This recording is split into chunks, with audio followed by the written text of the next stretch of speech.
Hey, where'd he go? Ladies and gentlemen, boys and girls, welcome to another special episode of Herschel Talkers. Technical difficulties, but we're going again. Make sure and hit that like and subscribe button. Got our buddy Derrick, and also we got David. The band's back together. David's trying to log in, but going to jump right into it. Georgia coming off 41 to 24, I guess, beat down. Disappointing of the Georgia and Alabama game.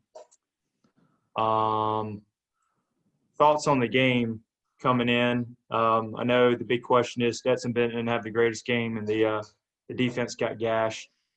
But what's your thoughts? We'll let Derrick right in. Yeah, I mean, the first half, I mean, we kept it close. I mean, we went in with the lead at halftime. Also, I thought too, we got pressure on Mac Jones. I think, you could definitely tell it was probably one of the toughest defenses he's faced so far. So you could tell he definitely struggled that first half a little bit. But the second half, I mean, you just got to tip your hat to Saban and Bama. I mean, he is the king when it comes to making second half adjustments. And I just remember seeing the interview before he was going in with the sideline reporter saying, "Yep, we just got to go in and make adjustments." And man, did they make adjustments, shutting us out. I mean, it was, Stetson, you throw three interceptions, especially against any team, you're going to struggle to win, but especially against Bama, it's not going to happen. So I mean, that, and a little unfortunate stretch there of turnovers, and Campbell falling down, and things like that, and it just flipped to where we weren't going to be catching up. I mean, there was some flashes of some good things in the game, but Bama definitely, they are Bama, and they are tough. Exactly. How about David? Are you with us?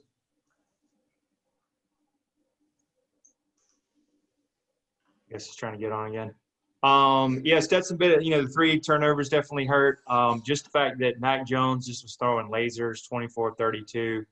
He was as advertised. I thought we would get more pressure on him. Najee Harris was able to run on us, 152. Just the speed and seeing it of Waddle and Devontae Smith and John Michie, I mean, just caught up to us, and we got burned. I mean, and we were hanging around. It's 24-20. With, I think, 4 minutes left in the third quarter.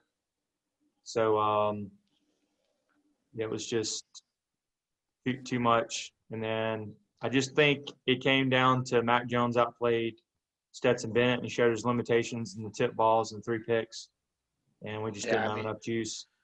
I mean, you gotta. That's one thing Bennett's definitely got to work on is definitely getting a pump fake or something, because I mean, it felt like they were batting down his ball about every other play. And you've got to be able to get it over the line and get it to the open receivers when you can. But it also goes to show, having the speed on the wide receiver side of things is really big too. Because I mean, they were wearing down our secondary, especially in the second half, because they were on the field a little bit, longer, and they were just wearing it down, and plays like they got are just going to happen, unfortunately. Yeah, I completely agree. And how about the not be able to make adjustments for the third straight game, 2017, 2018 with Kirby Smart? You think you just got out coached by Saban, or? Yeah, I mean, it's hard to it's hard to question that he didn't. You can definitely tell that Saban saw something in the defense, and they changed what they were running in the second half, and there was holes all over the place. So, I definitely think that played a role big time. Is I give it to Saban when it comes to second half adjustments. Man, he doesn't play. There ain't no pizza party going on in that locker room during halftime. They are they are getting things together. Yeah. Hey, David, can you hear us at all, or still not, David? Might have technical difficulty. Sorry about that. But yeah, and then moving on. So the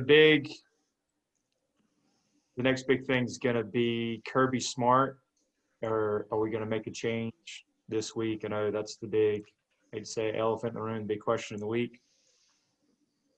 Stetson Bennett, coming off the 3 picks. So time to make a change, or what do you think? What have you been hearing, Derrick? Well, I mean, it would be nice to see JT out there. I just don't feel. I still feel from what I've read on other sites and things like that too, that they're still questioning on him being able to make the cuts when he's scrambling and running around. And I think that's one of the he's cleared to, take some contact, but I don't think he's fully cleared or to where they're comfortable enough to have him starting yet. Because, I mean, when you're talking about an ACL injury, and especially knowing that he had a procedure done at the end of last year going into January to remove some scar tissue. It wasn't a big operation by any means, but at the same time, you can tell something's up. At the end of the day, it's going to come down to, Kirby, because he has it on lock of, what's going to happen. But, I hope we get to see him, because I do want to see, what he can do, arm strength wise and just what he can do with presence on the field.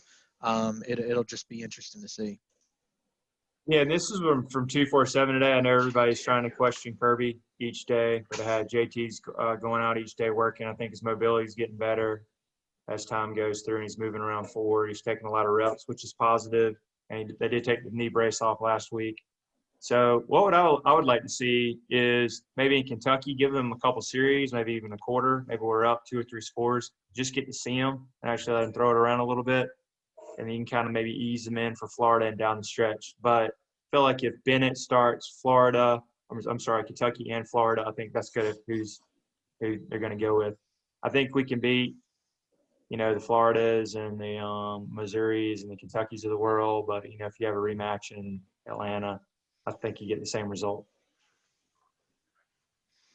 Yeah, well, and I also think, if for some reason we do sneak up on Bama and were to beat them, it's just going to be tough because, there's potentially we would have to play them twice, beat them 2 times to get, a national championship, which, beating them just once is bad enough. But exactly. If you have to do it twice, that is, whew. They're like the coronavirus you can't get rid of, Exactly. Yeah. Next question I wanted to bring up is what's been the surprises of the SEC so far? If you had to pick any. Definitely Arkansas for sure. Yeah. I think they have it. They got at least something going on. They should really be 3-1 right now.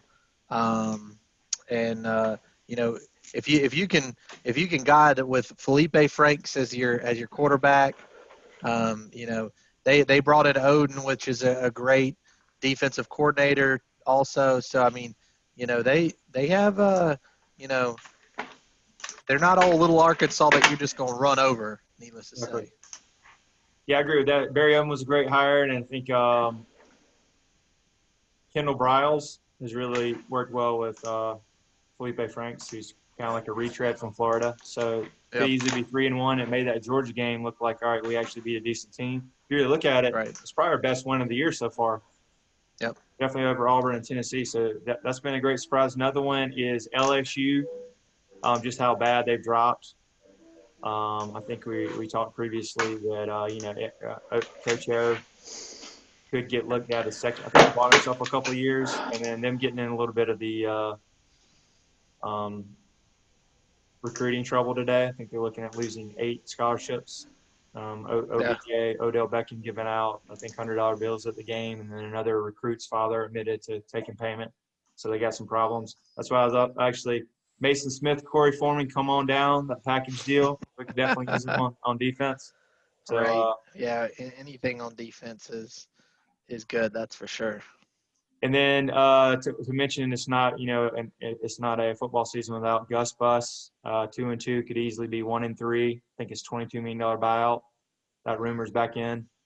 What's your thoughts on that, or is that just he's pretty safe for a while? Well, they're they can't stand when they start struggling, so they'll do anything. But I just think, unfortunately, with everything that's happened with COVID and the way 2020 has done, a lot of universities are struggling, cutting sports, things like that, to where I don't know that they have the money to buy him out. It's almost to the point to where it looks like they're going to just have to use this as a throwaway season and hope that something changes next year, because I'm sure the buyout gets lower after next season, but I don't know how they would afford it this season. That's for sure. Yeah. Yeah, I completely agree with that. And then moving on, next we'll talk about that Big Ten. Welcome to the party. They're finally getting a season. They got really sledding, on ice there. They don't need to have any outbreaks, but it looks like Ohio State is definitely going to be the team to beat, and it's kind of like the rest. So, any maybe surprises from the Big Ten? Anybody that can challenge them? I think we were looking previously at Ohio State. Duke, Happy Valley, Halloween is a night game. Yeah, I just think Ohio State's just too good. I mean, the Big Ten's never. They're very, very top heavy. I mean, it's Ohio State and everybody else pretty much. There's always talk of Penn State. They have the talent, but it comes up to that game and Ohio State just mops the floor with them. And that's all you hear from Penn State for the rest of the season. So, but it is, Ohio State does usually have that one game every year where they struggle in. So, and a lot of times when they have that game, it's early, they struggle, and then they get through it. But, in a shortened season, if they have that struggle, say, against a team that isn't very good, I mean, they have a really easy stretch of after Penn State, Rutgers, Maryland, Indiana, and then Illinois. I mean, easy. Could you imagine if Georgia had that kind of easy stretch? So it's they just have so much talent. I mean, it's their conference championship to lose. So it really is. Hey, David, are you there? Yeah, I can hear you drinking there. Yeah. David, can you hear us? I heard him drinking his thing. Yeah, I can hear like the sound, but I don't think he can hear us. Okay.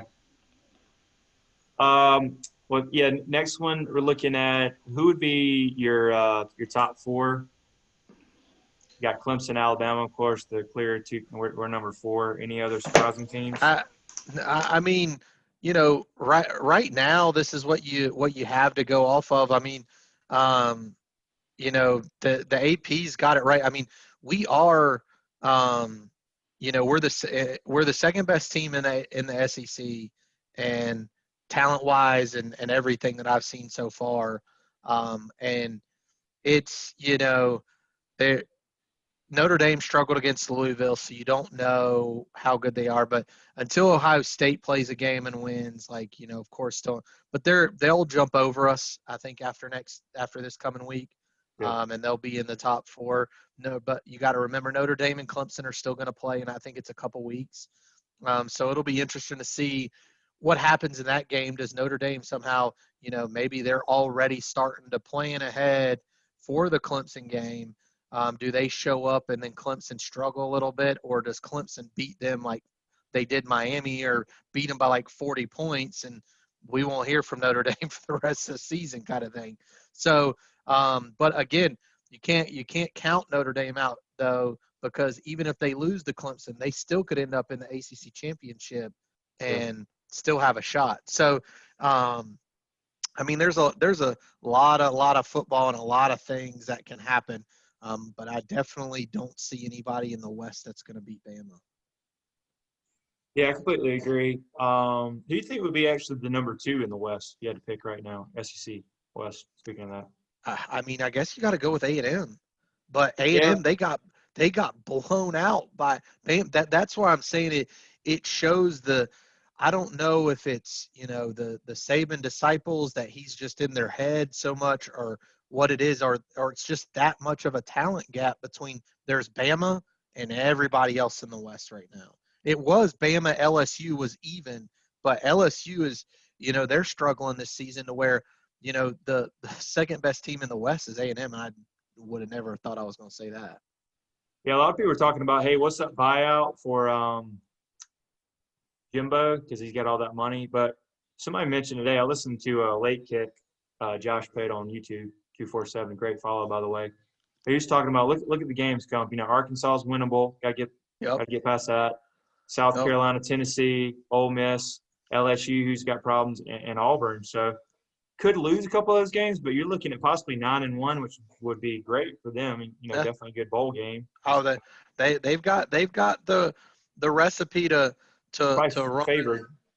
Yeah, for sure. But I'll tell you, South Carolina, because the some of the games that they've struggled in, that South Carolina, I think right now the hardest team they've got right now is going to be is of remaining for them is South Carolina, or maybe Ole Miss. Ole Miss can show up like they did against Bama, those two games. But because Jimbo, he seems to be on. He's kind of like that Mark Richt stint to where he'll lose that random game that it should have won, kind of thing. Right. So it's going to be kind of they got beat down by Bama. So where's that game that they're going to struggle in that they probably shouldn't? Hey, David, we got you again. Can you hear us? David? Sorry, now having technical difficulties with David. I'm trying to get him on. Yeah, any other teams that are surprising? I mean, well, how about BYU? I know they don't play anybody, but they've been that was a good win. They came back and won last week over I think a decent. They're talking about they're not. Well, how about Liberty? Liberty University 5-0 with Hugh Freeze. I mean, really? the dude does some borderline sketchiness when he was at Ole Miss, but man, he knows an offensive game. I mean, you just gotta. You go 5-0. They went up to Syracuse and just put a whooping on them in the Carrier Dome. I mean, so you got to give credit to him, and he's going to be a big item. But I think he still has to be cleared by the SEC to be able to come back to a school. So, but there's a lot of Power 5 schools right now that are just looking at him. That's going to need a coach. I hear he has to go to PA, prostitute or hooker anonymous, though, first. Just saying, throw that joke. Wherever he goes, he just needs to make sure he takes some of them flip phone track phones with him, and make sure he don't use the school phones anymore. Anybody in the SEC that would give him a look, maybe? I mean, Auburn's a conversation. I mean, if Vanderbilt would fire their coach, I think he could go there. South Carolina, I think, would be very interesting, but I don't think Muschamp's going anywhere this season. Maybe one more year smoking hot seat. Yeah, I think he's right. I think I think this year unless your team is like just doing, you can't win a game and you just are getting beat by like 30 points every game. I think that's the issue. Yeah. One of the other rumors I've been hearing is you look at old Texas, what are they, 2-2? I've been hearing not happy with Tom Herman. Of course, you hear Urban Meyer's name. What's your thoughts on that? Is he ready to? I mean, it's one of those conversations. Like you always hear the Urban Meyer and he always gets brought up. I mean, at the end of the day, I was for sure that Tom Herman would do good. I don't know if it's the pressure over in Texas or what it is, but there's been some decent coaches that go over there and they just don't do anything. But Tom Herman could come out to be one of those guys that he's a really good coordinator, just not a great coach. But I don't know. It's like you go to Texas and you become cursed. Yeah, I mean, you got everything there. The facilities are there. You got one of the best recruiting states. It's just they haven't done anything since Mac Brown. Yeah. They thought they were back a couple years ago and they beat us in the Sugar Bowl, which I think we were just cashed out. But yeah, that was big. Anything else? Any other thing you want to get off your chest? I know this is our take two. I hate to say it. No, it's fine. Um, Just the I Daniels mean, thing. Just hopefully we see Daniels maybe a little bit next week, possibly. yeah, Well, another thing. yeah, Do you think we completely give up on Dwan? You think he's just like done? He's just lost cause. dude. What do you think? Unfortunately, when he in that game, it was after he took that hit, man. You could see it. He got and then when he walked it out of bounds with like 2 yards to go instead of getting the first down, you could tell that. And I was always worried about him. I mean, anybody that gets, you start talking about a cyst on your brain and you have to get surgery and things like that. That's serious. And you're playing a sport where you're getting hit in the head and things like that. Like, they can give you all these fancy helmets, but you don't know how that thing's going to work until you really take that hit upside the head. And Yep. I think he got hit, and I think he was like, oh, God, and I would too if I was him. I mean, so it's, you know, I think he's a great kid, and I just don't think he's ready. I mean, it was one of those, he's never played in an SEC game, like all that kind of stuff all together. And I think we got what we got. Yeah, I agree. Felt we gave him a shot. And it is what it is. All right. Well, I appreciate you coming on the podcast again. And Yeah. Thanks sorry for we didn't having me. have David with the technical difficulties. We'll have to have him. But Yeah, we'll have to do it again. welcome to the Big Ten. Welcome to the party again. And hopefully That's right. heal up and have a good bye week.